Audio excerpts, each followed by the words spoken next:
বাজেটের মধ্যেই কেনা ট্রাই করেছি। এখন যদি দেখি অনেক বেশি কোনোটা ভালো লেগে গেছে তখন একটু বাড়াতে পারি আর কি। আসলে ঈদের বাজেটটা যদি জানতে চাই, আপনার বাজেট কত? ভাইয়া কালকে যেটা দিছে ওইটাই বলবি। আমার বাজেট আসলে 15,000 টাকা, যেটা সত্যি সেটাই বললাম।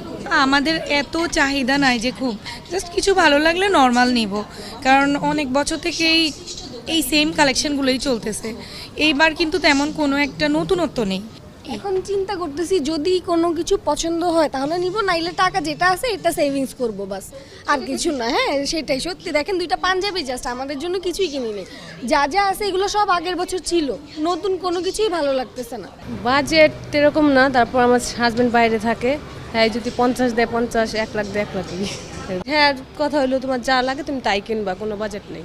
10K মিনিমাম, লাইক 10K এর মতো। চাইলে একটু উপরেও যেতে পারি। আমরা যেটা বাজেট